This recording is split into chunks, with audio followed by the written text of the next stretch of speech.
Hey, and welcome back to another video. This is the first episode of the narrative, which takes place 3 years after the war with the Akatsuki, and Naruto is ready to gain a surprising new colleague to finally take the Chunnin examinations. Please support by liking and subscribing. Let's start the show. It was a clear warm spring morning without a cloud in the sky. Naruto was sleeping in his small bed at his home when several loud bangs on his front door tried to wake him.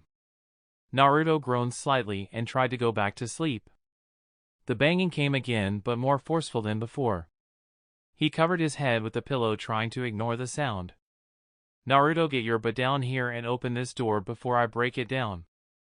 An aggravated female voice yelled at him from outside. "Oh, great Sakura-kun." He mumbled to himself unenthusiastically as he blinked sleepily a few times while he held his pillow. "Guess I'd better get up before she knocks it down again." He got out of bed and yawned while stretching his ribs. "Coming, Sakura-kun," he yelled while scratching his butt before putting on his Tsunade and Jiraiya house slippers. His slippers had big stuffed heads over the toes of Jiraiya on the left and Tsunade on the right. He thought they were the weirdest gift ever when he got them from Shikamaru for his 20th birthday, until he showed him how they worked. Flashback. Naruto picked up small box wrapped in red wrapping paper. "You?" he said excitedly as he shook the box and it made no sound. He looked at the tag. From Shikamaru. He ripped the paper off the box in typical Naruto fashion and pulled out a pair of Jiraiya and Tsunade bed slippers. He said as he eyed them for a second. He giggled a bit. "I kinda like them, but what's with Tsunade's face? She's never smiling," he said, pointing to the big smile on one of the slippers. "She looks more like this." He took his palms and vigorously rubbed his cheeks until they were red and put on his best grumpy Tsunade look. Everyone laughed, but Sakura, who had a vein in her head bulging and gritted her teeth. "Naruto," she said, soaked in venom as a warning. Shikamaru, seeing things might get out of hand, jumped in and said, "Hey Naruto, put them on and follow me to the hall. I'll show you how they work." Shikamaru said, "Hey, I might not have an IQ of 200, but I know what slippers are for," Naruto said in offense. Shikamaru sighed and scratched the back of his head. "What a pain. They are not just slippers, just come on." Naruto followed him to the much darker hallway and put on the slippers. "Okay, now just run a little bit of chakra into your feet," Shikamaru said. Naruto didn't see the point, but did as he was asked. He gathered a bit of chakra in his feet and watched the eyes of the slippers dimly light up. He could see about 8 feet in front of him.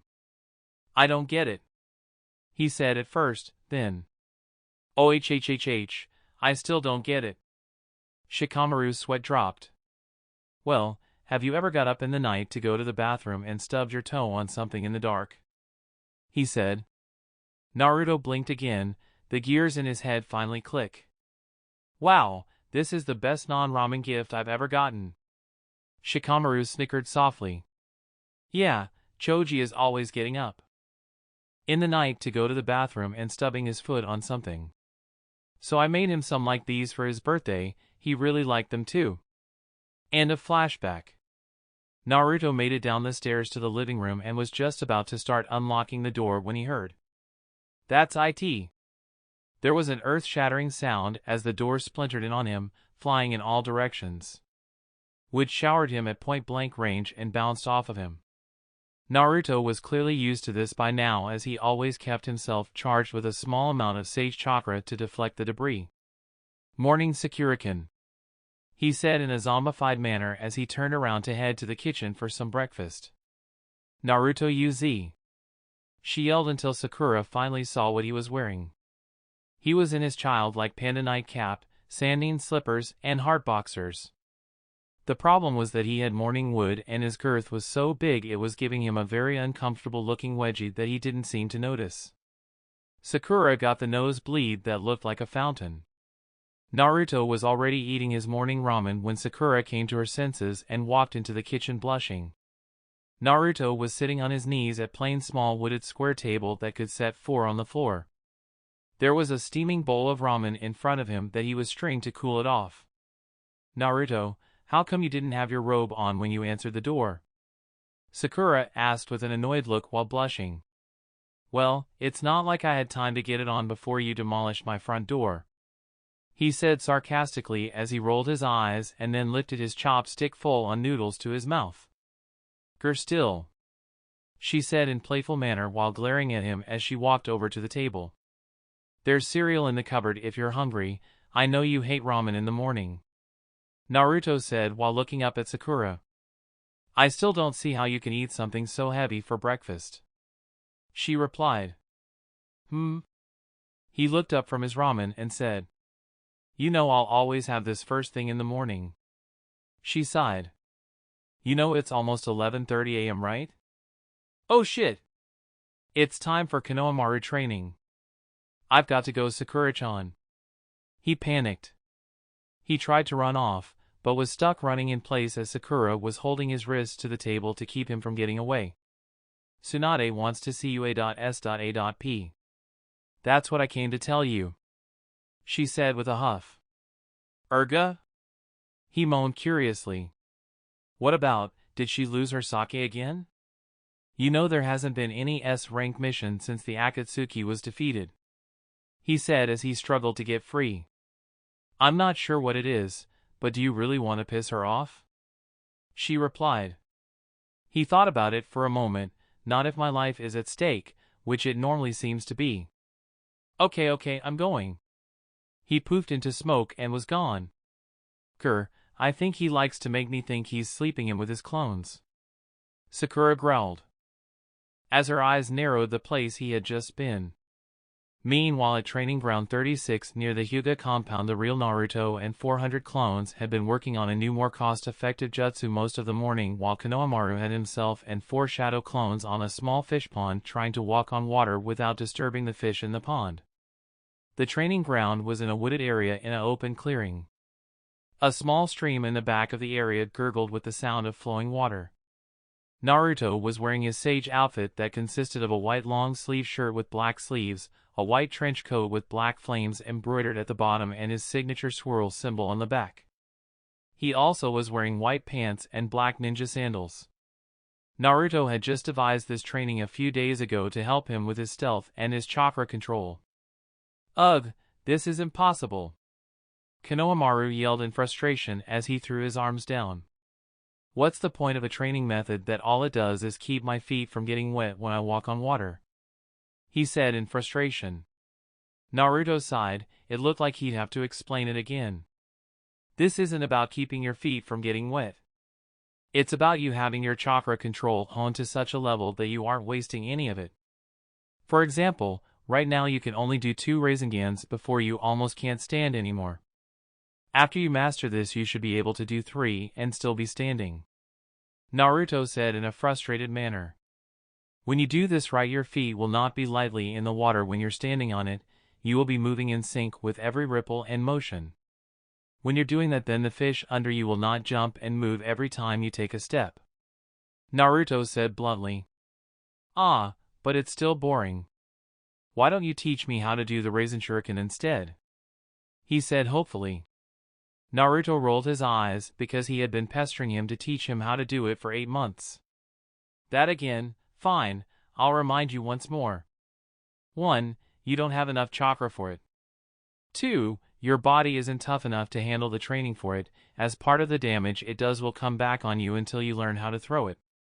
So it would probably kill you before you learn to throw it. 3. It's a SS level forbidden jutsu that Tsunade would kill me for teaching you. Besides, you'd need to be at sage level to handle it, Naruto said sympathetically as his eyes glazed over for a few seconds. Crap, speaking of Tsunade, she wants to talk to me and she doesn't seem happy. Naruto frowned. Erg! How am I supposed to get this when you're not even here to tell me what I'm doing wrong? It's been forever since you taught me any new jutsu. How am I going to make it to sage level like this? Let alone Hokage level, Konohamaru said irritatedly. And Naruto thought he was impatient. Konohamaru had only been at this for 3 days. Well, Have you ever thought that all this training is for something? Naruto said flatly. The teen blinked a few times, a bit dumbfounded. Naruto sighed again and said, You do know that the first step to becoming a sage is summoning, right? In which you need a lot of chakra control. Here, let me show you something. Naruto reached into his pouch and pulled out a small purple scroll that he laid out on the grassy ground. He put up the seal of the tiger and shouted, Unseal. After the puff of smoke cleared, there was a giant 3 feet tall purple scroll. Dispel your clones and come over here, Konohamaru, he said with a wave of his hand. Konohamaru dispelled his clones with a loud pop and walked off the pond over to where Naruto was sitting on the ground cross-legged with the scroll ready to open it. Naruto turned the scroll around and opened about 4 feet of it to reveal the names Jiraiya, Namikaze Minato, and Naruto Uzumaki. Under each name was a handprint in blood. Do you know what this is? Naruto asked. Isn't that the scroll Master Jiraiya used to carry on his back? He asked curiously.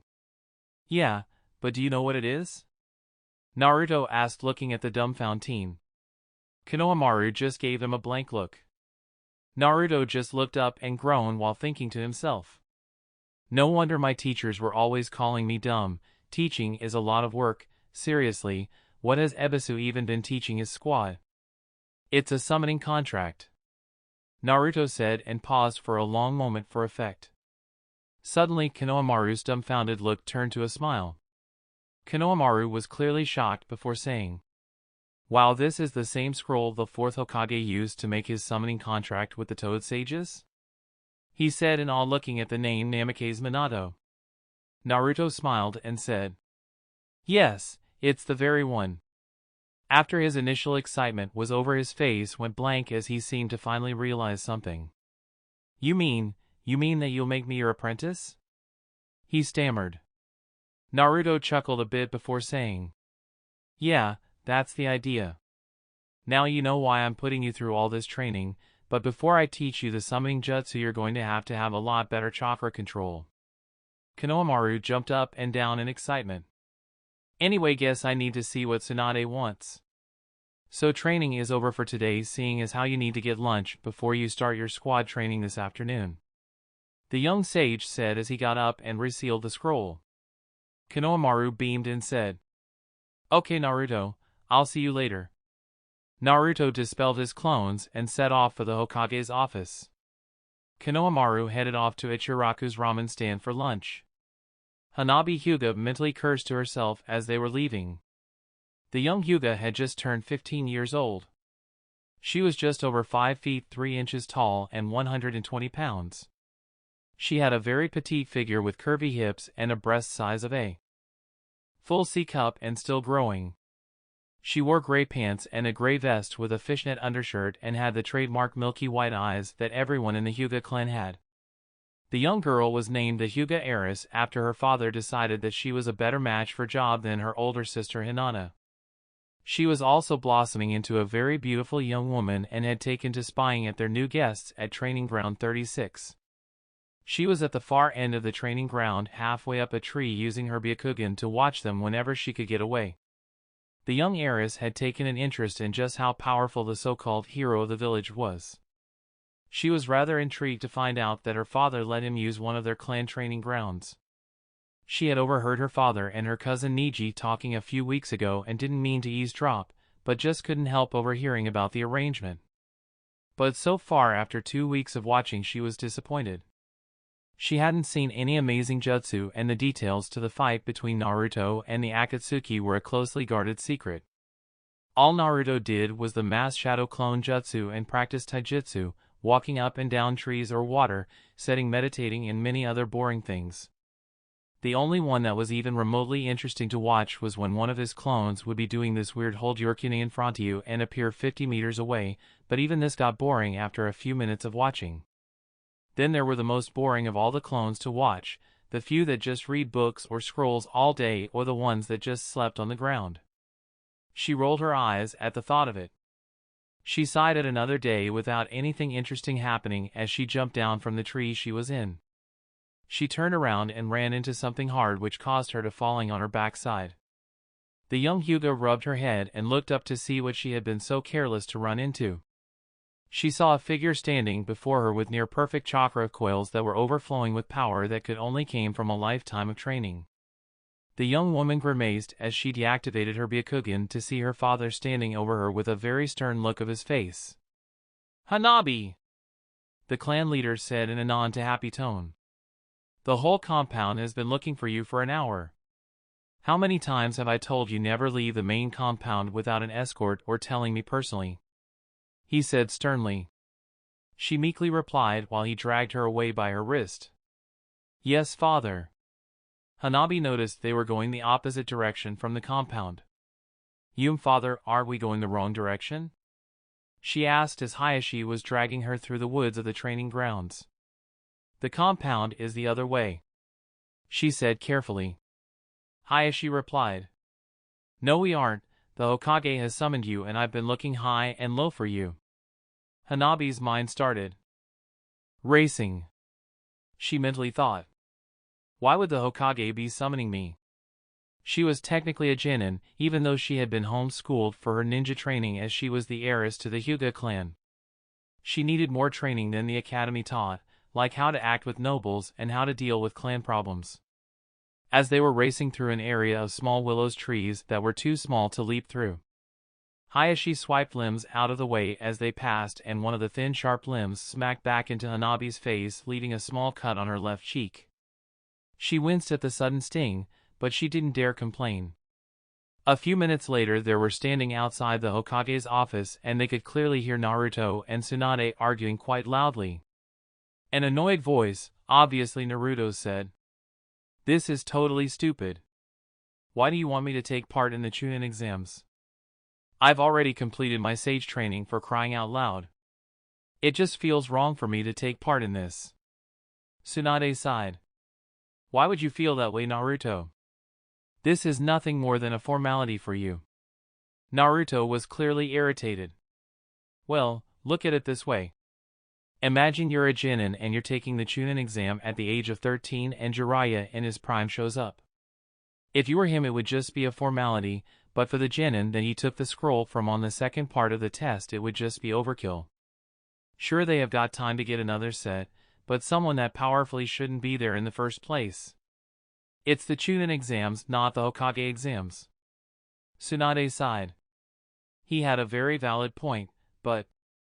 I know, Naruto, but the second part of the test you took 7 years ago was meant to test the ninjas in a real-life scenario, and in a real life you're likely to come up against more powerful shinobi when you're just a Chunnin. They need to know how to handle that situation," she said emphatically with a sigh. "Besides, we are still one hidden village among 5. To raise through the ranks the villages we have set up the exams so no one village becomes too powerful over the others. Please understand. It may be a formality, but it's one you'll have to deal with," the Hokage said firmly. "Yeah, I know. I was fighting a losing battle the moment we started this. I'm not a fool anymore. I knew it would turn out this way," he said with a huff. "But still. By the way, even if I am a sage, am I doing this exam solo? I thought you had to be a 3-man team to even sign up, so are Hayashi and Hanabi my teammates?" he said with a curious look as he looked over at the closed door of her office. Both Hyugas gave a start listening at the door. Hayashi thought to himself, can all sages do that? Knowing when others are near and knowing who they are? I never saw or heard a Jiraiya do that.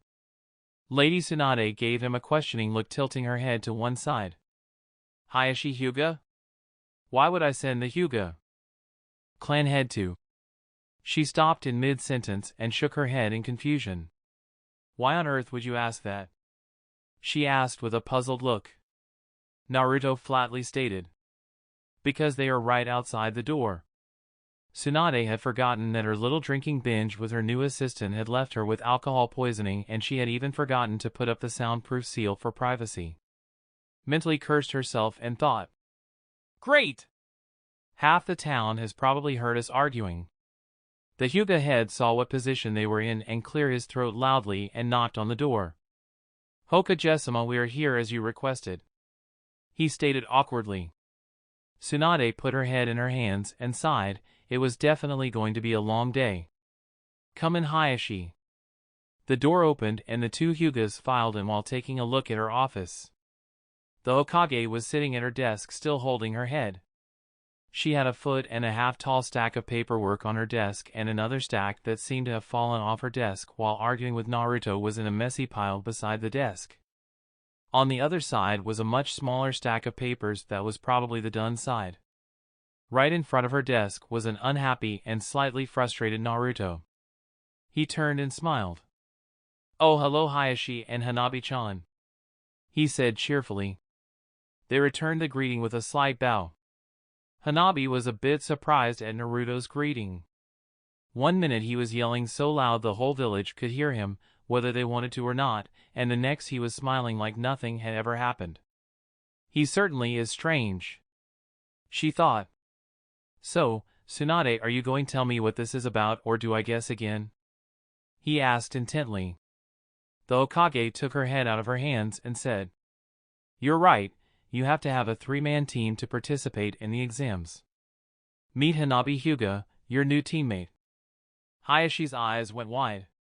He had asked the Hokage to place Hanabi with a powerful and competent Chunnin. He had practically begged the Hokage, stressing that she was the Hyuga heiress and he wanted to make sure she wasn't with someone that was unsuited for being a ninja. Like Shikamaru, the lazy Jonin, or some nut job like Sasuke.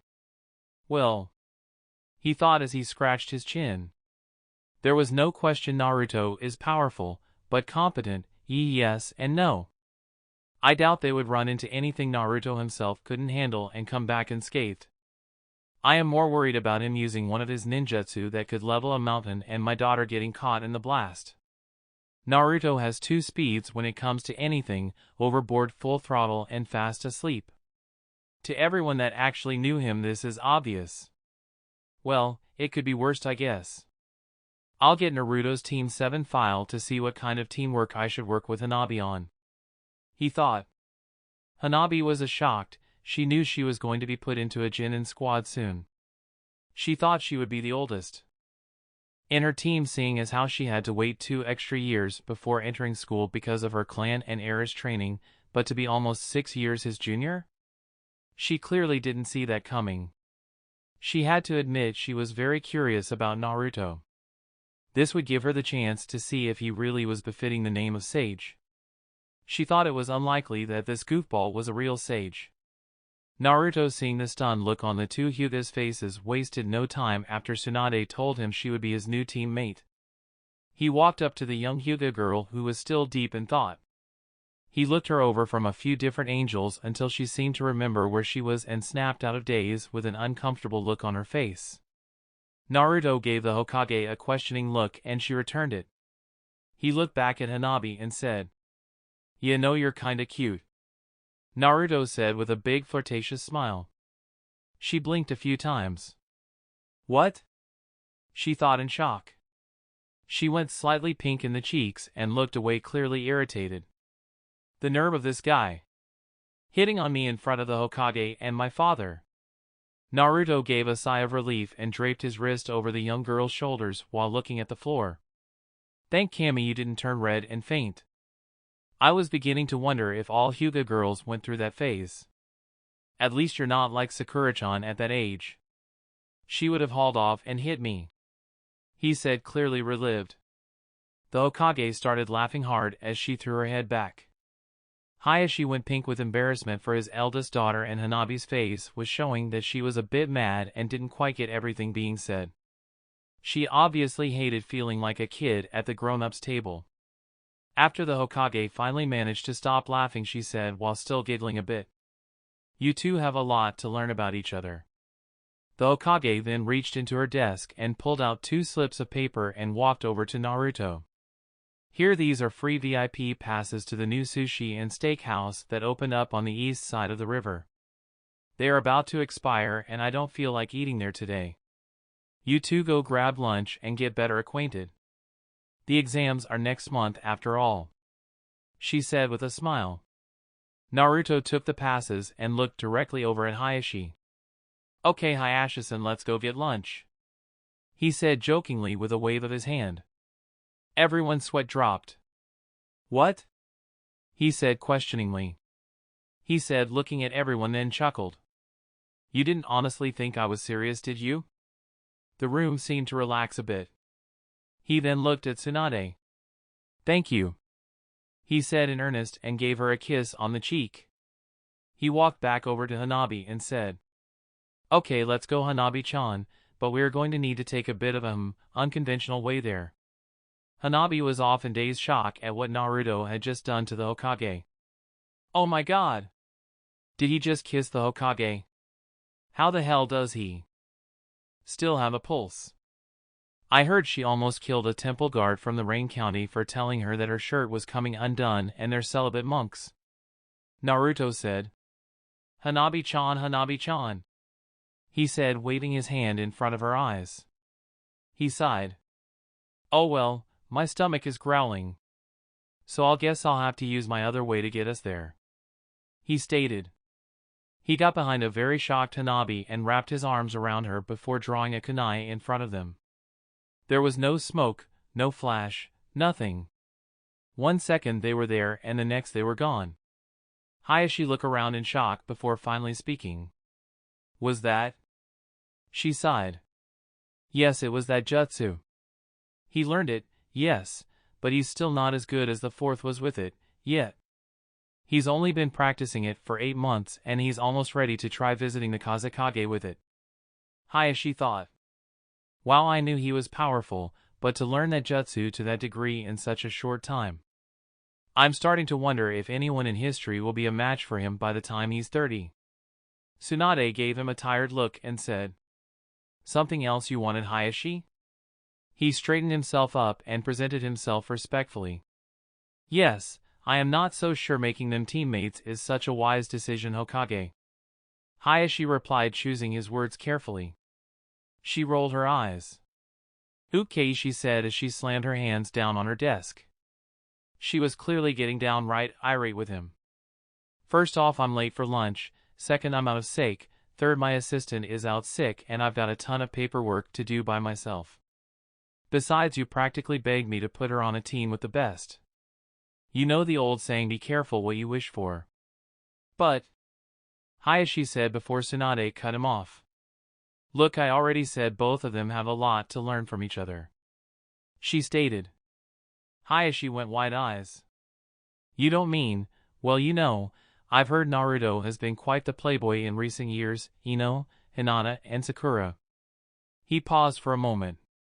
And it looks like you just set them up on a cute date, he snapped. For Kami's sake, she is only 15. Tsunade rolled her eyes. I guess I'll have to skip lunch. Put the privacy seal on the door, I'll get the window, she said flatly as she got up. After the seals were in place, they sat down. What I tell you in this room, never leave it till I declassified it, got it? She said threateningly while pointing at him. Yes, Hokage-sama, he said respectfully. He wasn't used to getting near killing intent from Tsunade. Okay. She took in a deep breath and released it. I'll just put it bluntly, as it saves the most time. Before I even took the job of Hokage, I named Naruto as being worthy of being my successor. Jiraiya always told me he's young or he's not ready yet, but you know what, Hayashi? I've always felt I had a better understanding of Naruto than anyone else, and you know what? I've always felt I was standing in his shadow, she stated while her shoulders slumped with a sad look on her face. If it wasn't for Naruto and his ideals of becoming Hokage, I would have never taken the job. Everyone thinks it was the first Hokage's or the third Hokage's ideas I follow, but in reality, since I decided to take the job, it's always been his ideals. If it's his shadow I'm standing in, then it's like the night sky and the stars are the few glimmering hopes that I've actually done right, but most of it is covered in the darkness of failure. She stood up and turned to look out the window at the Hokage monument while crossing her arms. When news of Jiraiya's passing was first told to him, his first reaction wasn't to feel sad or lonely. He was furious, mainly at me for letting him go. He was probably the only one in the village who would tell me straight to my face that I messed up. It hurt a lot at first, but after someone told me what everyone was avoiding telling me, I felt a bit better. Then when Pain attacked the village and no one could even come close to being that psycho's equal in battle. I don't even think I would have been able to put up much of a fight against him even if I did have all my chakra at the time. Naruto showed up and practically shooed me away like I was some child on the battlefield and took Pain head on, destroying all 7 paths of Pain by himself even when Pain was so powerful he already leveled the village with a single jutsu. When Pain got the upper hand at one point and it looked like he was going to capture Naruto, he messed up. He nearly killed Hinata, which forced out the Kyuubi's chakra. Yamoto even told me for a few seconds he brought out all 9 tails to bear before mastering himself again in his sage form. He bared chakras so powerful it's like standing in an incinerator in its 4-tail form. He bared the pain of being in that form while fighting that demon for control and all to crush Pain and save the village. It nearly cost him his life. I'm sure you've read the report on his final fight with Sasuke, you know, the one that left the Uchiha blind. She was still looking out the window at the Hokage monument. Hayashi stunned at the Hokage's words. He felt a bit awkward before he spoke. Yes, Tsunade, but what does all that have to do with pairing him with Hanabi? He cringed at the thought, waking of the Hokage up out of her ramblings. Tsunade was still mostly lost in her thoughts but replied. That's simple. Have you ever seen Naruto eat? Imagine the Hokage sitting at the Fire Lord's personal dining table eating like that. Hayashi looked up thoughtfully and brought up an image of Naruto in the formal Hokage garb sitting next to the Fire Lord inhaling ramen. Ha ha. Hayashi laughed for a few minutes before mastering himself again and wiping a tear out of his eye. Yes, I see your point, Lady Tsunadesima, he said with a rare smile still on his face. She turned from the window to see the normally stern man smiling in front of her desk. His laughter had helped bring her back from the sad depths of her own mind. She was in a noticeably better mood. Yes, I figured that if anyone could teach the knucklehead something about manners, grace, and nobility, it would be the Hyuga heiress. Besides, you wanted to make sure Hanabi was relatively safe. So it was a no-brainer when I thought of it. Killing 2 birds with 1 stone, as the old saying goes. She stated with a slight grin. Yeah, Hayashi, be careful what you wish for, you just might get it. Just like this time. She thought silently. Hayashi said. Well, then what would Naruto need to teach my Hanabi? Guts! I can't believe I thought that. It's like Jiraiya is in my head for some reason. What the hell? She stood up and looked at him sternly and stuck out her arm closed fist like Naruto did when he was younger and said, Guts! Hayashi was speechless at the Hokage's strange gesture and stared at her blankly. In the corner of her office, laughter erupted. Tsunade looked over to see Kakashi doubled over his hands on his knees. His book from the Makeout series was on the floor and he was having a laughing fit. Hataki! How long have you been there? She yelled angrily. When Kakashi finally mastered himself a few minutes later, he said, Long enough to see. Kakashi steeled himself with a stern look and punched his fist out in front of him and said, Guts! He entered another laughing fit. Tsunade was grinding her teeth in anger while charging her fist up with chakra before charging the laughing Jonin. When she was 3 feet from blasting him out of her office, his look suddenly changed to his normal unreadable face and he was holding up an official Kage scroll. She stopped less than an inch from smashing his face through her office wall.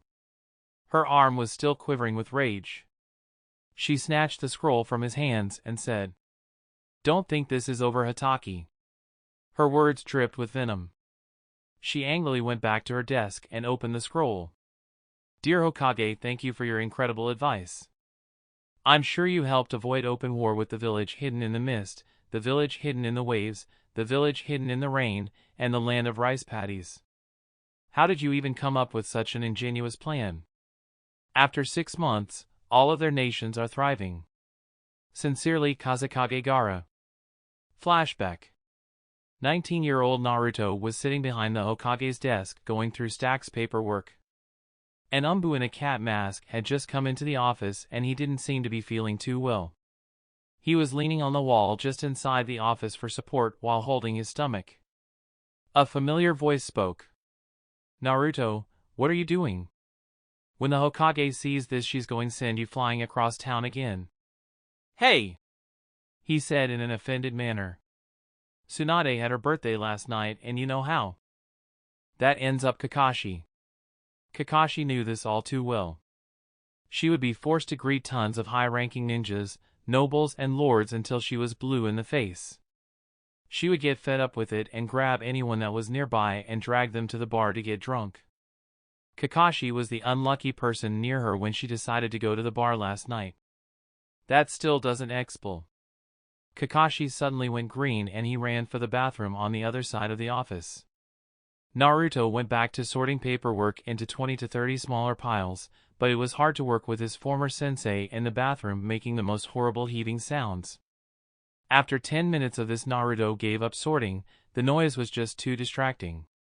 He crossed his arms and waited for the noise to stop. Another 5 minutes passed and it was finally quiet. He had just picked up the next paper in the stack when Kakashi came out of the bathroom looking like hell, holding his cat mask in his hand. That still doesn't explain what you're doing, Naruto? He said shakily. Naruto sighed. His cheerful face was replaced with a very sad one. You know, I've been dating Sakura-chan lately. Well, I was so caught up with doing things with her that I totally forgot about Lady Tsunade's birthday. When Sakura-chan took me to the celebration, I didn't even have a gift to give her. He said sadly as he looked down. Kakashi eyed him as carefully as he could with a stomach that wouldn't sit still. I thought about it, and if I was Hokage, the best gift I could receive would probably be a day off from all the paperwork, but it's been pretty hard to do. A lot of this stuff I just don't understand who to put on the missions. Like that stack. He pointed at the largest stack that stood almost 3 feet high next to the desk. It accounted for about half of the total paperwork. Kakashi was starting to feel that his own gift of socks was seriously beginning to pale in comparison to Naruto's thoughtful gift. He sighed. At least I should make sure he doesn't make a mess of things, he thought. He began going through the 3 feet tall stack of papers. No wonder Naruto didn't know who to put on these missions. They are all recon and information gathering missions for Umbu level ninjas, and he doesn't know who all the Umbu ninjas are. He started going through the stack, putting down Umbu teams for missions almost without thinking about it. Kakashi realized another of the problems Naruto was having. There was almost a month's worth of missions here, and he was trying to assign them to everyone in a day instead of spreading them out over a month's time. The Hokage has been being quite the layabout recently, he thought sourly while eyeing one of the missions. They worked through the morning until Kakashi went to grab the next stack absent-mindedly. Hey sensei, those are the Chunnin missions I've already assigned. You don't need to do those. Kakashi eyed his work and grimaced. Naruto, you have totally messed up on which teams to assign for these missions. If these had been Chunnin rank or higher missions, this would have been a disaster. You sent the Taijutsu type team to do negotiation missions, the Genjutsu type teams to manual labor on the docks, and the Ninjutsu type team used to entertain young children. What possible reason could you have for handing out missions this way? Are you trying to intentionally assign missions to the wrong people? Naruto scratched the back of his head vigorously. Kami and I thought I was dumb.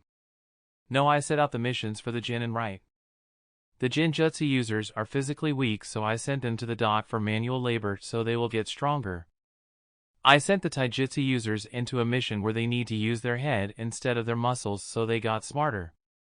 Lastly, I sent the ninjutsu users to entertain kids because it takes a lot of social control and restraint using ninjutsu to entertain them.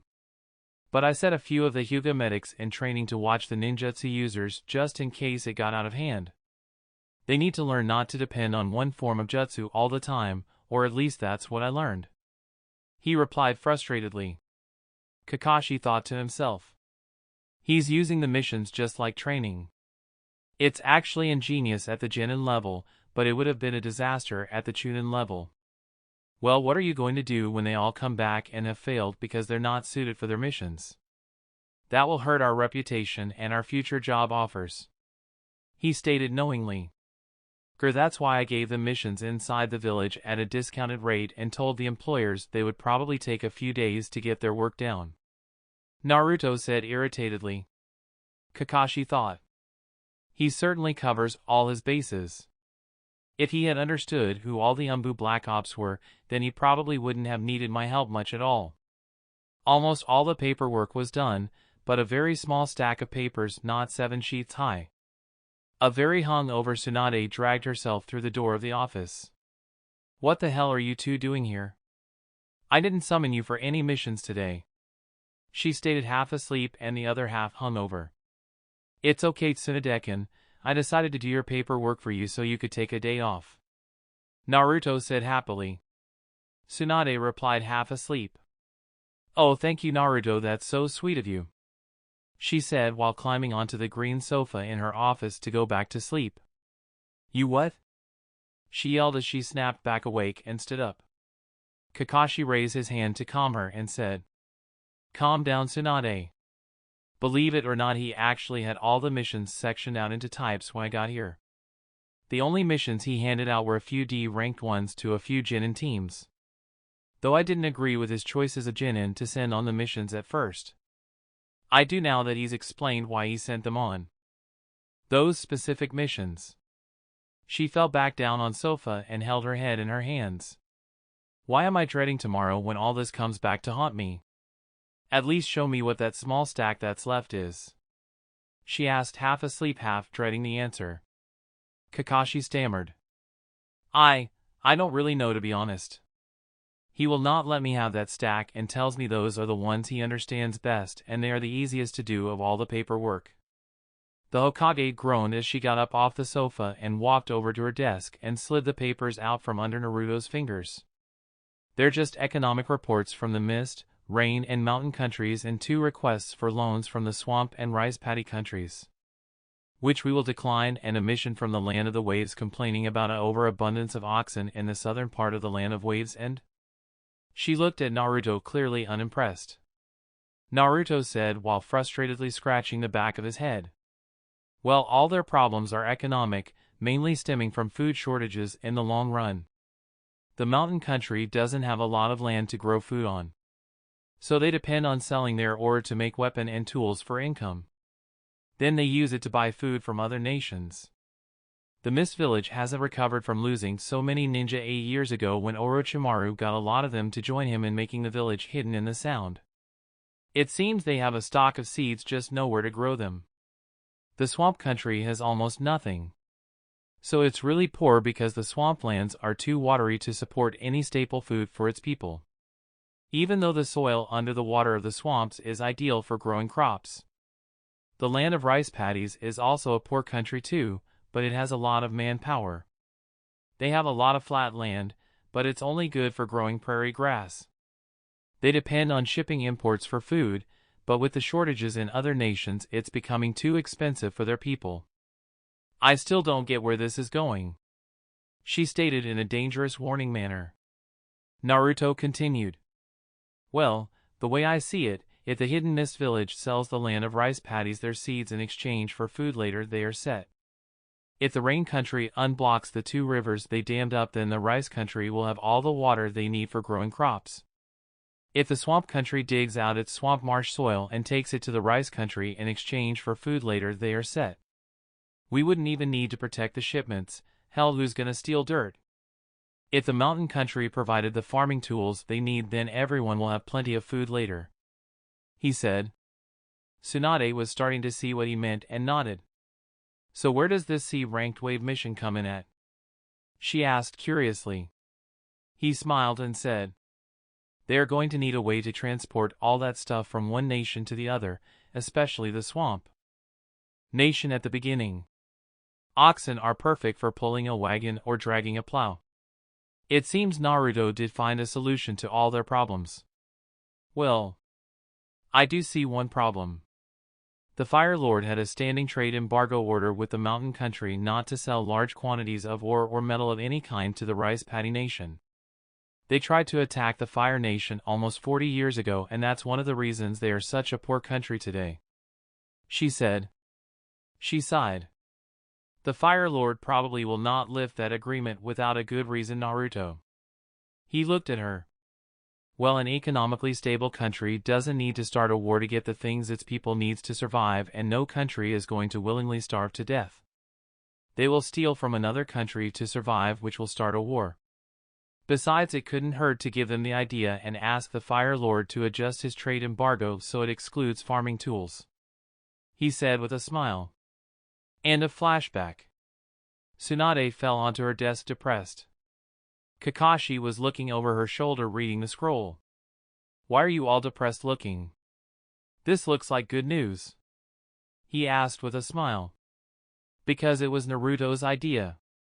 He may have caused me more trouble than help with that birthday gift, but he did find the most important papers that I would have overlooked and solved problems of 4 countries in a matter of 20 minutes. I'm starting to worry if I'm even cut out to be Hokage anymore.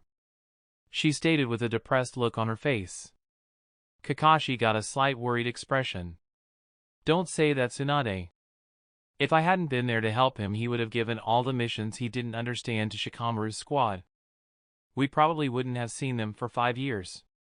He said with a laugh. The Hokage laughed as well. You're probably right. Hokage-sama, if I might ask, who's the 3rd member of Naruto's team? Hayashi asked. She looked up at him and gave him a disregarding look. Oh, that. Sasuke Uchiha. She said absent-mindedly. Hayashi started with horror. You can't mean that, Hokage. Not with my daughter on that team. Relax, Hayashi, Sasuke isn't in any shape to take the exams. This is still Squad 7-0 and Sai and Sakura have already completed the exam.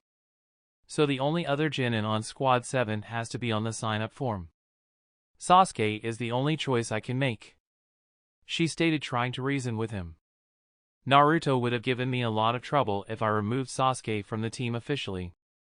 So he'll just be on the paper as part of the team, not actual participating. She said. Naruto was standing just outside Ichiraku's ramen stand after using the yellow flash jutsu with a very shocked and speechless Hanabi Hyuga. Everyone seemed to be staring at them, especially Guy-sensei and Rock Lee. Naruto's mental checklist.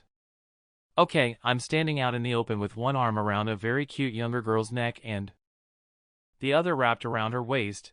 Check, that looks bad. I'm holding a kunai in a menacing type manner in front of her. Check, that looks even worse. There are rumors going around about me being a playboy. Sigh, check. She's total speechless and shocked at the moment. Oh, big check, that makes all the rest look even more bad. The last 2 people on the planet that I would not want to be seen like this are in front of me. Sigh, check again. Conclusion. Oh shit, this isn't gonna end well. Guy finally came out of his shock and took a slow, timid step back. Then, faster than Naruto thought was humanly possible, he turned around and ran away, leaving a huge dust trail behind him, yelling in a pleading voice at the top of his lungs, Hokage. Lee's shocked look quickly turned to anger, then to resolve before saying, Naruto! You really have turned into a playboy. First Ino, then Hinata, then Sakura-kin, and now you're trying to molest this little girl. He said dramatically.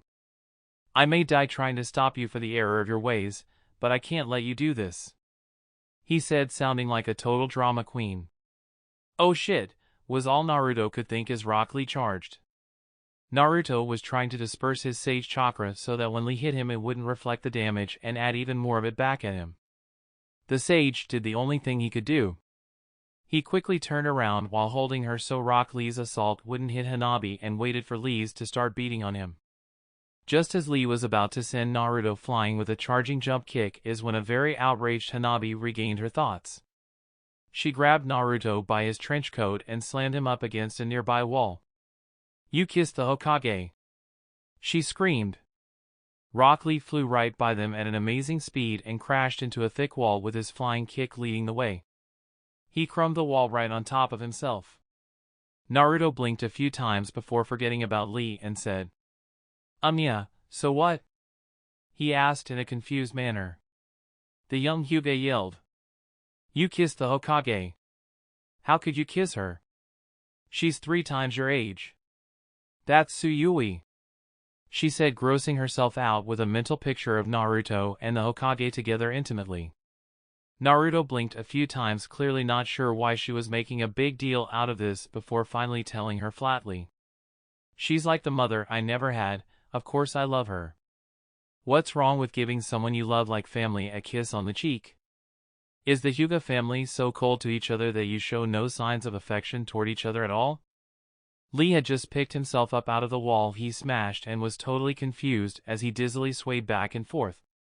While Naruto's victim is yelling at him for kissing another woman, and the Hokage at that, but it was just on the cheek and he said she was like a mother to him.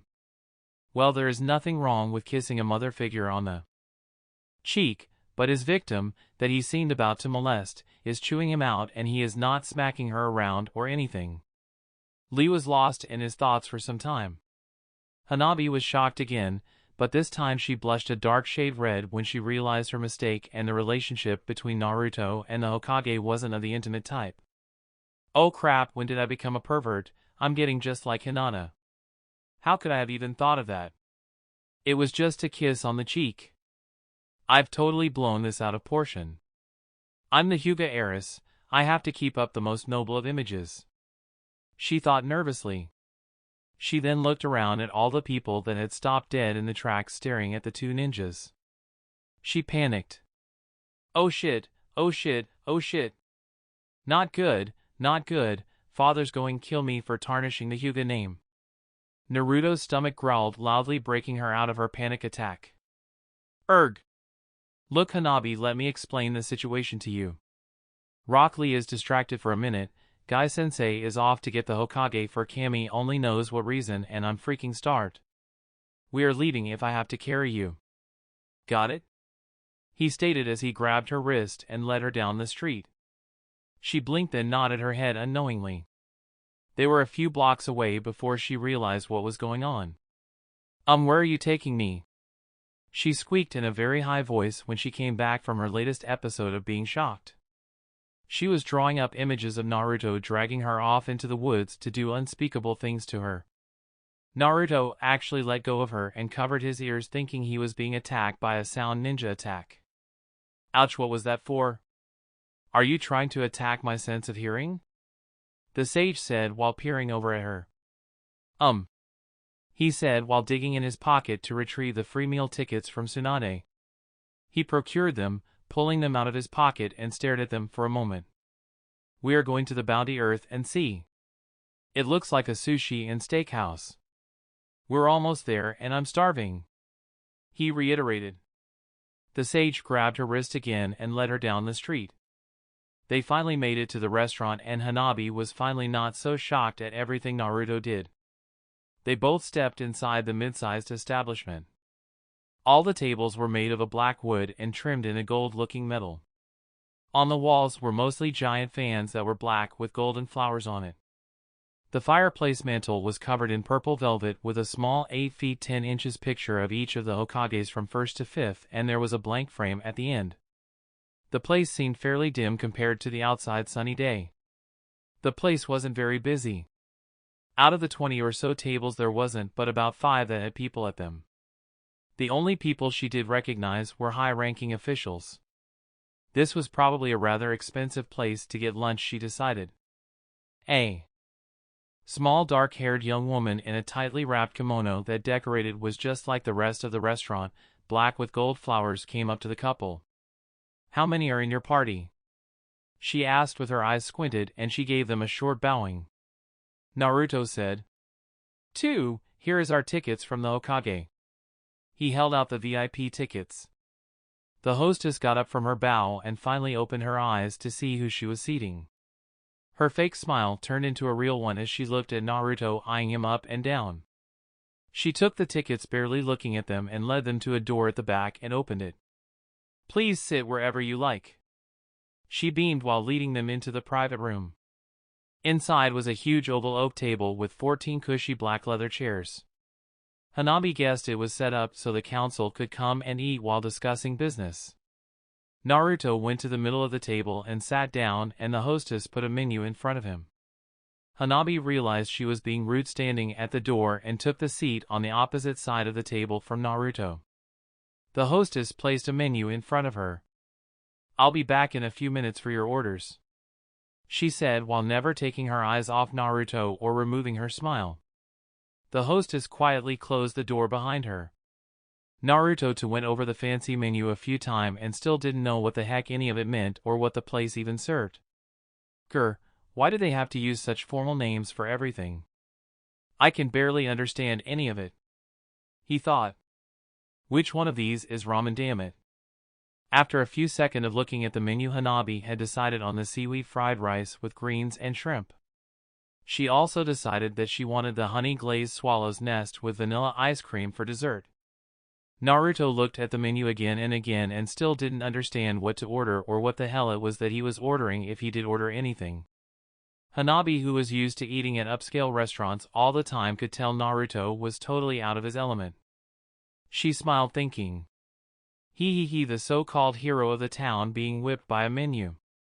It's so laughable, but we're going to be teammates, and as much as I hate to admit it, he is kinda cute. Hinata, get out of my head. She mentally screamed with frustration. After 3 minutes of staring at the menu, Naruto finally gave up on it and promptly got up and walked over the top of the table. He plopped down in the chair right next to Hanabi. He scooted his chair right up to her so their elbows were touching.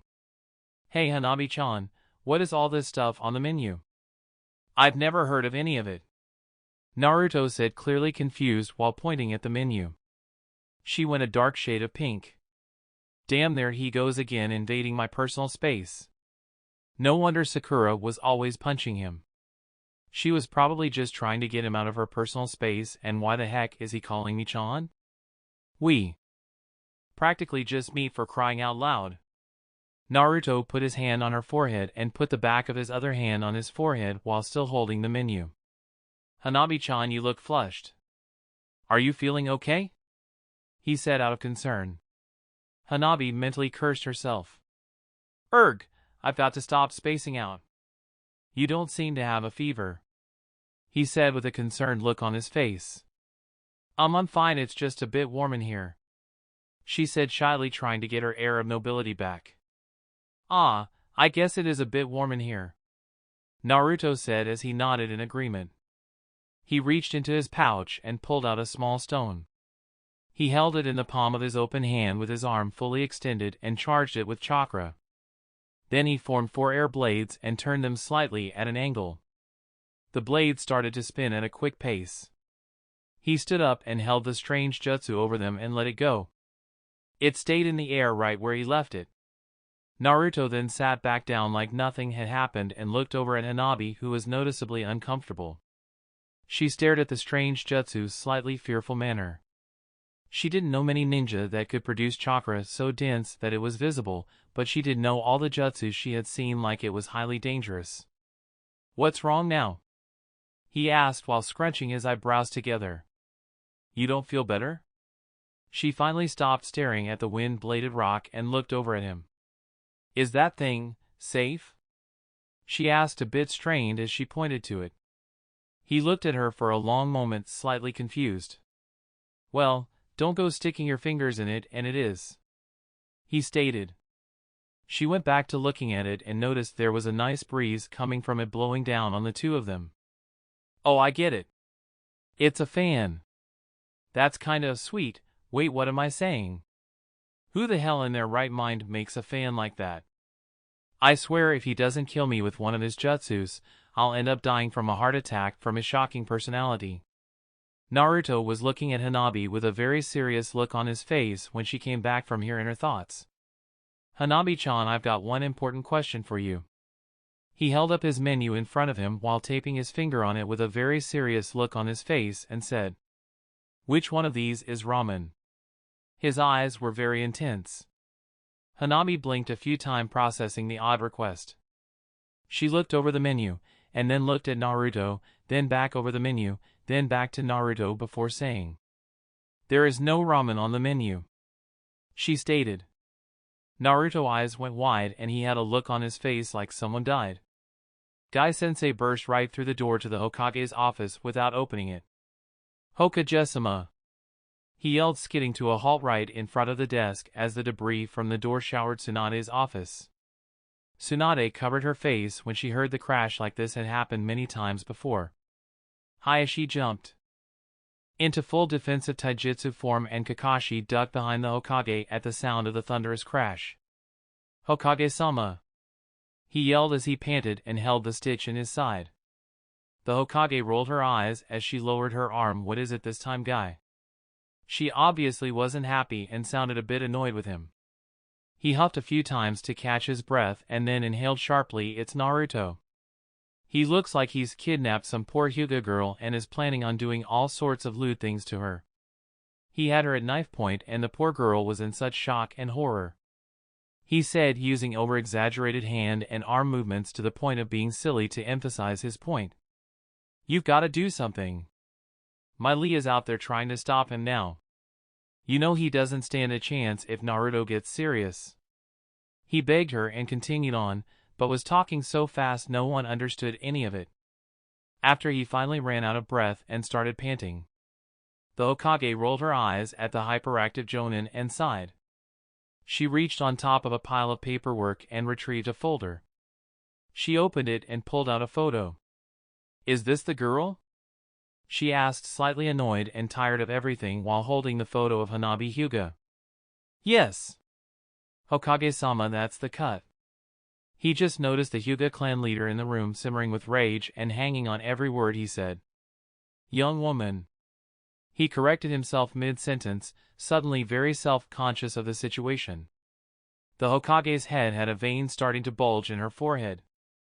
"Did you see any of these so-called lewd acts that you're speaking of?" she said accusingly. Guy was suddenly on the defensive with his open hands shaking back and forth in front of him.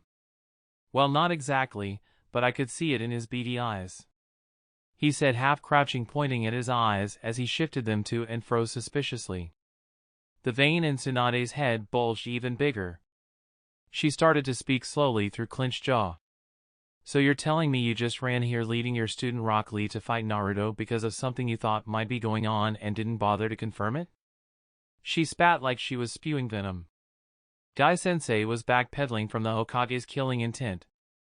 Well, you see, Naruto, I mean, you know, recently has gotten, to be rather playboy, so to speak, so I just assumed," he said fearfully. The Hokage snapped and grabbed the first object she could get her hands on, which, unlucky for Guy, happened to be a 3-pound brass paper weight/name plate from the front of her desk that had the name Hokage Tsunade deeply engraved on it. She hurled the nameplate at near supersonic speeds, hitting Guy-sensei in the gut, sending him flying out of her office door. "Erg, the nerve of him!" she said, enraged, as she angrily collapsed back down into her chair, rubbing her aching head. After a few long and uncomfortable moments for both Hayashi and Kakashi, she sighed in defeat and said, "Kakashi, if I retire as Hokage, will you take the job?" she asked. Kakashi froze as at images of himself getting challenged to a duel of strength by Naruto popped into his head. He suddenly sweat dropped and poofed into smoke as a single piece of paper slowly wafted over to her desk, landing right in front of her. She took her head out of her hands and picked it up. "Out of body back in an hour," was all the note said. She mumbled to herself. Chicken. Hayashi wanted to leave right at the moment Guy-sensei had said Naruto was putting the moves on his daughter, but being a clan head had downsides too, like always being respectful to those in higher standings and the council. "If you would excuse me, Hokage-sama." He bowed respectfully and quickly headed for the door. Hayashi. Tsunade warned him as he turned around, clearly angry she has stopped him. He stood still and waited for her to speak. "You don't actually think I'm going to let you crash their time to get acquainted, do you?" she said as a warning, with her usual fake smile that he knew was a warning. Hayashi knew he didn't have much wiggle room in the matter. He then smiled back at her. "If I can't force my way there, I'll entice her there." He suddenly and without warning he said, "Drinks are on me." "Sucker," Tsunade thought as she grinned. "That's the only reason I go there. The food is horrible. There is only like 3 things on the whole menu that I'd ever eat again willingly. That's why I gave the tickets to Naruto in the first place. He'll eat anything." The hostess came in with bread and some strange oil in a small dish. She set the items down near them and asked politely, "Are you ready to order yet?" Hanabi respectfully said, Yes, I'll have number 14 and he would like a number 7 please. The hostess eyed Hanabi for a second. It wasn't normal for the woman to order for herself and her man. Sure, and what would you like to drink? She said with her professional smile back in place. Hanabi said, I'll have the aged grape juice. She looked over at Naruto. She obviously didn't know what we drank. Naruto got the message. I'll just have whatever tea you think is good, but please, no green tea, he said with his cheery smile. The hostess took the menus and left promptly. Hanabi noticed that she wasn't making eyes at Naruto this time. She must have noticed his fan jutsu. She thought with a grin. Wow, she didn't freak about my rock wind blade jutsu. I wonder if she's really a civilian, he thought. He then eyed Hanabi carefully and said, Aged grape juice? Did you just order alcohol? Well, yes, but it's very weak, she said, eyeing him slightly confused. You really don't know much about the noble family and how we live, do you? She asked, already knowing the answer. Naruto looked at her carefully here for a moment. What do you mean? I know about the Hyuga gentle fist technique and your training ground and… She cut him off. It's got nothing to do with being a ninja or jutsu, Naruto, she stated, almost like she was talking down to him. Gur, he really is a moron. I guess I'll have to explain it to him. She sighed. Well, imagine you're… She was cut off by an all too familiar voice at the door. Imagine you're the host of a party for nobles, Lord Hyuga said from the doorway. You will be expected to partake in the pleasantries and drink while performing business to a small degree. One of the easiest and simplest ways to get someone more susceptible to an idea which they would otherwise be opposed is to get them drunk. Since you are the host of the party, you are expected to drink first, and among the ninja houses this is a sign of good faith. You see, all the most important members of the party will share the first drink from the same bottle, and the host drinks first as a sign of good faith that the drink is not poisoned. After a long party, you will be expected to partake in several toasts during such a party and could easily be quite inebriated. That is when you could easily promise something you would otherwise vehemently oppose. That is why it is important that you be able to hold your alcohol during a gathering. So most of the main branches of the families are required to drink alcohol to build up their tolerance to the drinking. Hayashi stated. Hayashi had taken a look around the would-be council dinner table to see it a total mess of scrolls all over most of it. The majority was covered in teamwork tactics and most of the rest was jutsu scrolls. The only food on the huge table was some bread and a saucer of oil that probably wasn't very good, as only one piece of bread had a bite out of it on the plate and the rest was untouched. Naruto must have been going over tactics and jutsu with her before we arrived. What a relief, he thought as he relaxed. Hello, Hayashi-sama, he said with a cheerful smile while waving over the mounds of scrolls. It still feels weird, though I am 28 years his senior. Having someone that can level a mountain call me master makes me feels out of place any way I look at it, even if I am a clan head, Hayashi thought. Hello, Sage Naruto, he said calmly to what most would see, but Hanabi saw he was relieved. Hayashi walked in and took a seat next to Hanabi, followed by an overly happy Tsunade. How are things going, you two? Tsunade, she said while wiping a place clear of scrolls next to Hayashi. The hostess came in with 2 more menus and said, It is an honor that you grace us with your presence, Hokage-sama and Lord Hyuga. Can I get you anything to drink? Tsunade smiled mischievously. A bottle of white light gold and 2 drinking cups, please. Hayashi just realized what she ordered and it wasn't good. White light was 197 proof. Oh crap, I thought she'd order high-grade sake, not that stuff. It is not even recommended for human consumption, and it is used mostly to make high-grade fire bombs. Oh Kami, did she say 2 drinking cups? He panicked and started sweating. The Hyuga had a feeling that he was going to give Naruto a first-hand showing on that lesson he just taught him. Hey there, what brings you two over? Naruto asked over a scroll he was showing Hanabi in his hands. She eyed him carefully before speaking. Well, Guy-sensei convinced Hayashi and I that we should come here for lunch. She smiled. Naruto looked up from his scroll and rolled his eyes. He knew quite well what Guy probably said to them to come and check up on him. Hanabi, who just bowed her head slightly when both of them came in and directed Naruto's attention back to the scroll he was holding and asked, "So what is the point of this three-prong formation attack if we only have 2 members, and why would you put me at the head of the arrow? Shouldn't that be where the strongest ninja of the 3 should be?" She questioned. Hayashi eyed the young sage. My girl has a valid point there. Oh no, here comes that waiter holding my doom in her hands. The Hyuga Lord was getting nervous enough for Hanabi to notice if she was paying attention. The hostess came back with a 20-ounce clear bottle with a golden sun symbol on the front of it and set it and 2 drinking cups in front of her and Hayashi. Thank you, the Hokage said with a smile. Naruto waited for the hostess to leave before answering Hanabi. Well, for a 3-prong arrow attack you're right, but this one's a feint. If you look farther down the scroll you'll see that the ninja in the center runs slower than the 2 on the sides. The ninja in the center gets the enemy to focus on him and then lets the other 2 ninja overtake him in the charge. Now on a non-ninja enemy the center might actually be more dangerous, but on a ninja he will realize this a turn to defend himself from the 2 side ninjas, leaving an opening for the ninja in the center to attack. Do you see now? He asked. Hanabi looked at him carefully while squinting and said, That still doesn't explain how we will use this with only 2 people in our squad. She eyed him critically. Naruto laughed.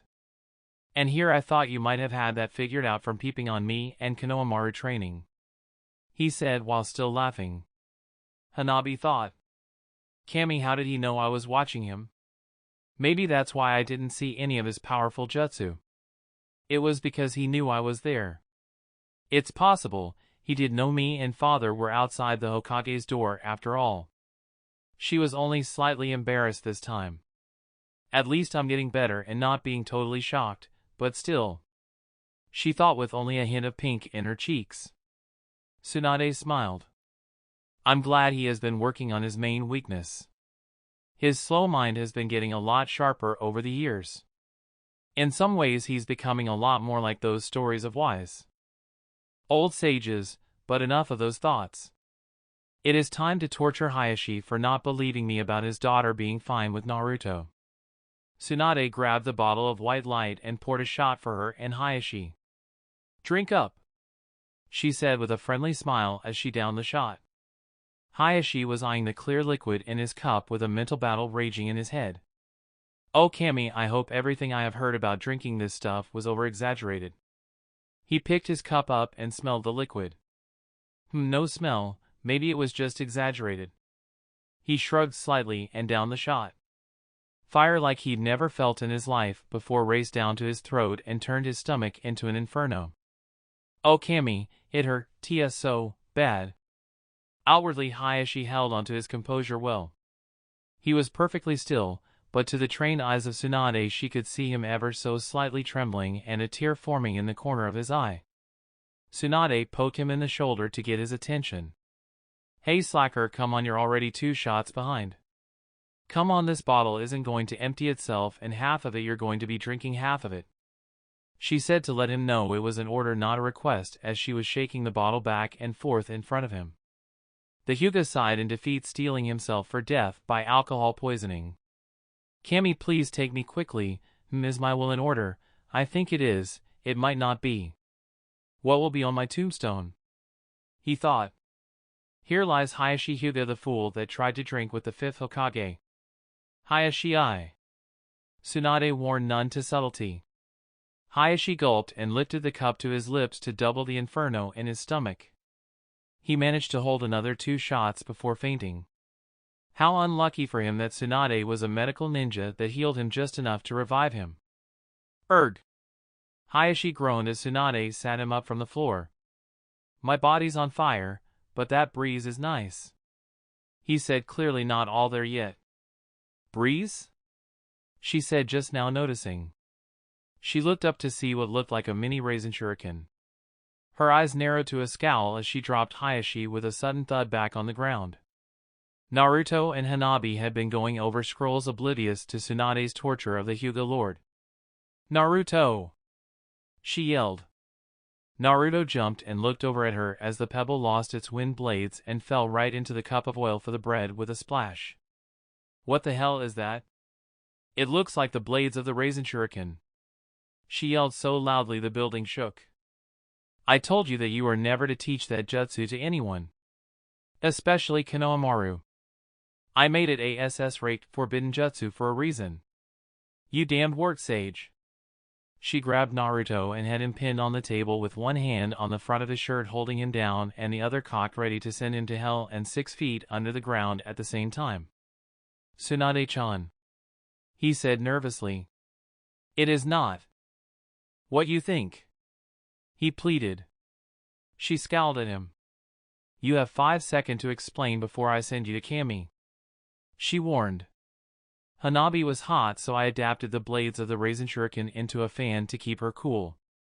Honestly, I wasn't planning on teaching Konohamaru that jutsu. I know it would kill him from the backfire damage until he learned to throw it," he said, slowly opening his eyes from the squint he was wearing to see if he was still alive. Tsunade felt slightly embarrassed and let go of her killing intent, said, "Oh, I guess that was kind of sweet. I guess." In a Naruto type of way. "Oh, thank Kami, if she had been sober that would have never worked and I didn't want to use the other method to calm her down with Hanabi here. She would totally have taken it the wrong way." He thought, clearly relieved. Hanabi was a statue. She was so shocked. She had always looked up to Tsunade as a strong, conservative woman, but seeing her squatting over her unconscious father in a very unladylike manner, she was forced to think of the Hokage as a drunken brute. Hayashi was on death's door. "Oh, their light at the end of the tunnel, beautiful white light," he said as he gripped at the empty air while laying on his back. Tsunade scowled. "Oh, no you don't." She grinned wickedly. "I'm not letting you die yet. There is still over half the bottle left." Just then the hostess came in with the 2 steaming plates of food Naruto and Hanabi ordered. Her eyes still squinted like before. Naruto made a crossed finger hand seal and said, "Scroll library seal." All that was left on the previously mess of a table was a single 10-inch long scroll that was 2 inches thick, the bread, oil, the bottle and cups.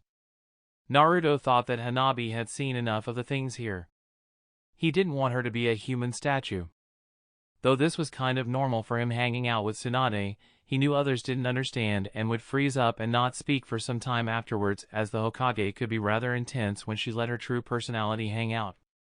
"Tsunade-chan, your food's here," he said loudly.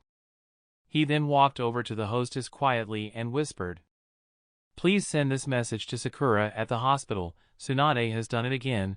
Come to the bounty of the earth and see and save the poor guy," he asked quietly as he could. Naruto thought, "Okay, I've taken care of Lord Hyuga. Now it's time to get Hanabi out of here and get some real food. I'm so hungry, but she's been around me for a while now and isn't getting shocked so much anymore. I have to have her perfectly still to use the yellow flash jutsu to get us out of here." The young sage thought, "I really hope she doesn't hate me long for this, but it's kind of my only ace in the hole for shocking her without fail." Naruto sneaked back over to the Hyuga heiress and whispered softly in her ear, "I'm so sorry." Naruto gently grabbed her wrist, leading her out of her chair. Ever so smoothly. Then he pulled her wrists over her head and gently pinned her to the table. His eyes went from brilliant blue to crimson red with slits for pupils. He kissed her softly twice on the neck. "Now you're mine," he whispered in a dark and sinister voice that was not his own into her ear. She totally froze. "Yes. I knew it would work. I just hope she forgives me later for scaring her," he thought. He quickly reached into his pouch and pulled out a rune-covered kunai, and they both disappeared as he used his yellow flash jutsu, leaving Hayashi at Tsunade's mercy. Rock Lee was finally coming to the conclusion maybe Naruto wasn't trying to hurt that cute girl and was just about to leave when he had a total déjà vu. Naruto was again standing in the exact same place with the exact same cute girl wearing the exact same horrified expression. Rock Lee's mind started racing. I must fight my urge to engage him in combat for this. It's probably a misunderstanding. Naruto would never hurt a Lee shinobi. Okay, calm down. Think of something total random. He drew up a picture of a bass drum lying on the ground. Okay. He thought. On the bass drum written in green paint was the words "I hate pickles." Okay, that's definitely weird. This should really help me take my mind off Naruto and that girl. The image grew. Then Kakashi was sitting on the drum holding a pickle. He then flipped the pickle over in his hand like it was a kunai and stabbed it into the side of the drum with a low squish sound. Is it just me or is it getting a little too weird in my head? Kakashi then pulled out another much larger pickle almost a foot long and looked over at Lee. Lee! He said in a ghostly voice. Yup, it's getting too weird when your own images are trying to talk to you. Rock Lee thought. Lee, I've devised a new version of the 10,000 years of pain jutsu and I'm going to test it out on you. Lee! The ghostly Kakashi said as he pointed the pickle at Rock Lee. Rock Lee mentally froze. He had nearly shocked himself to death. Back in the real world, Rock Lee suddenly fainted, collapsing into a heap. Not long after that, Guy Sensei charged up with his normal huge dust trail. Lee, we have got to go. The Hokage is pissed at us and put us on shit detail. He said it so fast he's sounding like a squeaking rat on an adrenaline rush. He grabbed the unconscious Lee and charged off into the distance. When the young man finally came to, he screamed at the top of his lungs, Kami, no. Please, no pickles. Guy started and looked over at Lee, who was propped up in a corner of a filthy public bathroom. Pickles? Guy Sensei asked questionably. The only pickles you'll find here is the one we are in, my boy. He gave Lee the 2 thumbs up and his normally bright smile, but it looked like he had a brown clump of something stuck to his teeth. Lee looked around at his surroundings. This had to be the dirtiest bathroom he'd ever seen. Guy Sensei was on the other side of the room with a toothbrush in hand covered in filth while looking at Lee. Behind him was a small 3-foot section of the floor that was sparkling clean. Guy Sensei tossed him a toothbrush. It seems the Hokage has given us a new training regimen. We are going to clean all 42 public bathrooms with toothbrushes. He thought. What could the Hokage be training us in? Ninjutsu? No, that couldn't be it. Stamina, maybe, but I don't think so at our level. Chakra control, definitely not. You know, this seems a lot like we're on shit detail, aren't we, Sensei? He finally asked. Guy suddenly faltered with slumped shoulders. Yes, Lee, it seems our sense of justice got the better of us again. It turns out that girl Naruto was with is actually his new teammate for the Chunnin exams, and that not the worst of it, she actually Hanabi Hyuga. He said. Lee looked at him questioningly before asking. Hinata's younger sister? I've only seen her a few times at big social events, but I've never spoke to her. He said curiously. Guy Sensei spoke. This floor isn't going clean itself, Lee, get to scrubbing. He eyed him sternly. Lee quickly got on his knees and started scrubbing. Guy began again. No, you wouldn't have. She is the Hyuga clan heir. Lee looked puzzled for a moment. I thought that always went to the eldest child. He said. Guy was still scrubbing a particularly stubborn stain between the titles. Yes. Normally it does, but the Hyuga Lord decided Hanabi was more fit for it, hence why we are scrubbing craft-stained floors for the next 2 days for interfering with them. He stated. Lee grimaced. 2 days? Naruto was standing outside Ichiraku's ramen with a very beautiful and very shocked Hanabi in his arms. He thought. Wow, she smells nice. Why didn't I notice that last time? She smells like honey and cherry blossoms with a hint of grass clippings. Maybe my hunger is getting the better of me, just the smell of honey is getting me in a longing mood for food. Hanabi-chan. He said as he removed his arms from around her, but held onto her wrist. He reached over with his left hand to poke her in the ribs a few times. Hanabi-kun.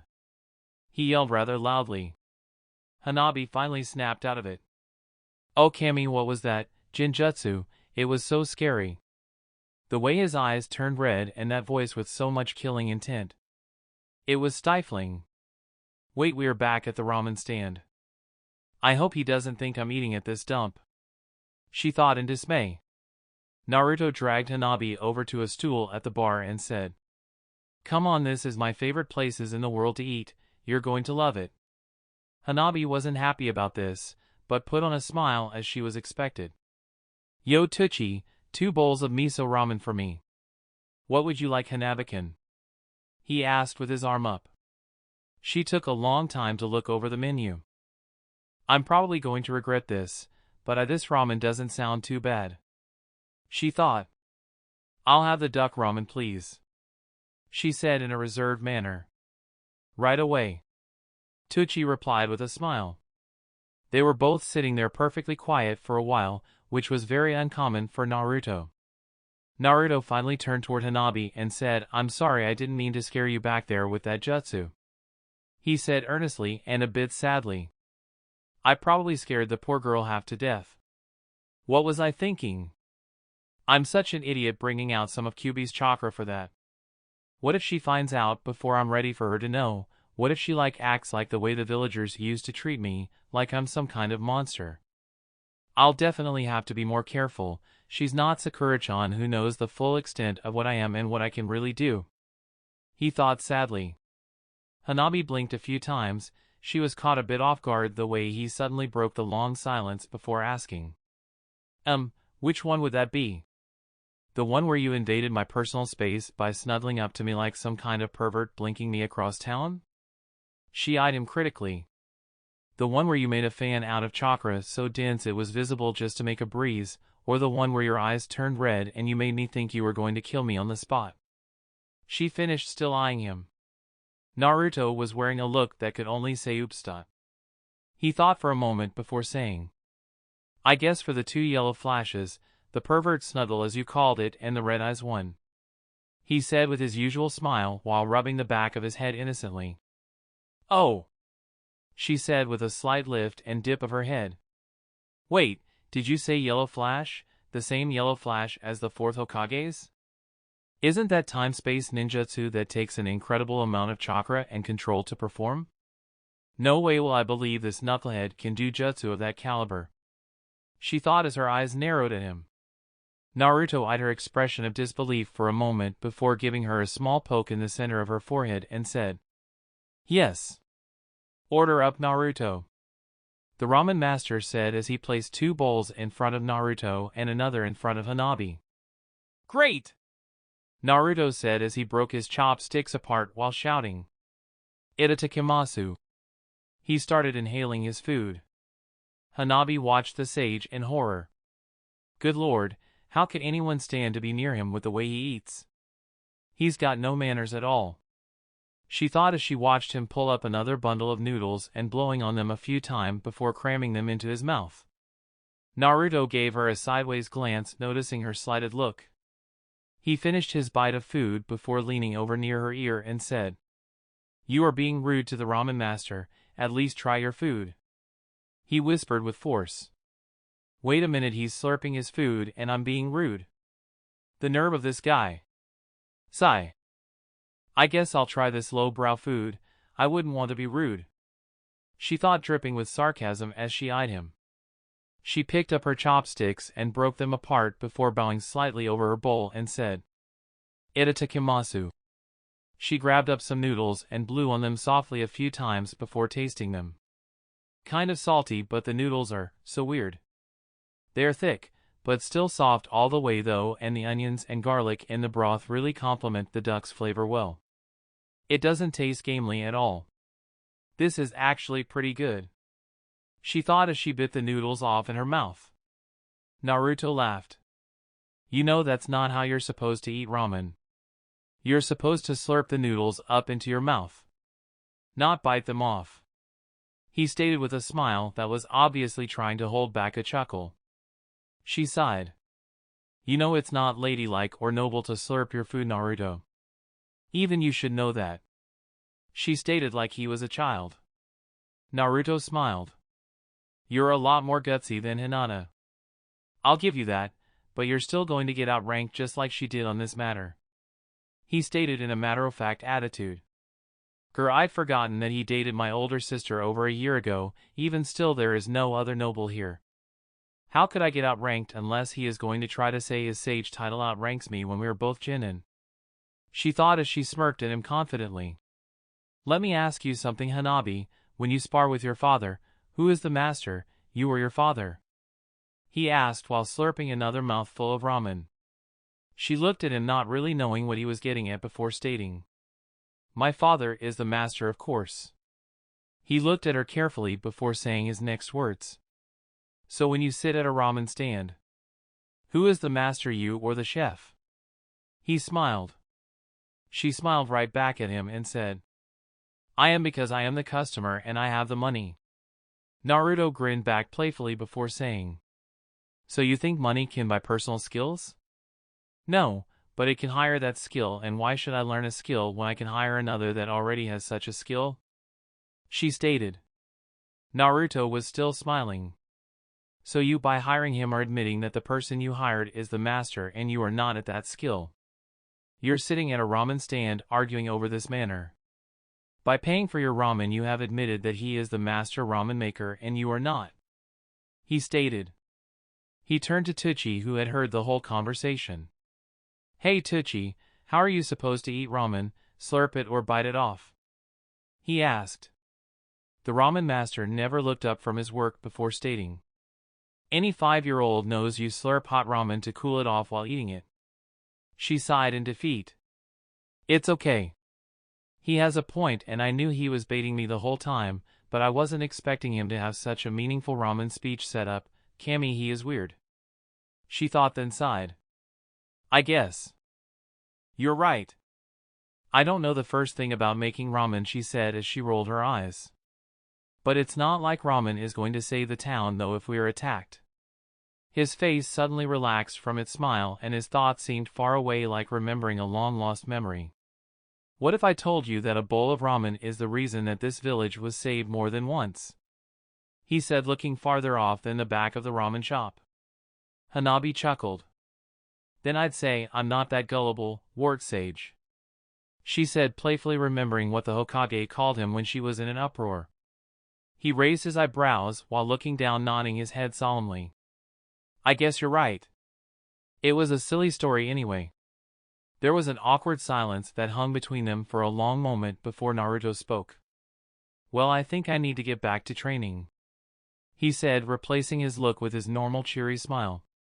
"It has been a while, but I think I should go see the king first," he said as he stretched as he got up from his bar stool. "Wait, hold it, what king? We aren't a monarchy.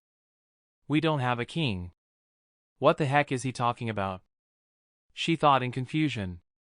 Naruto left some money on the counter and started to walk away before turning back around, saying, "I'll be at the training grounds in an hour, and I hope you're not going to be hiding this time, because I've got something to give you," he said, and then leaped away.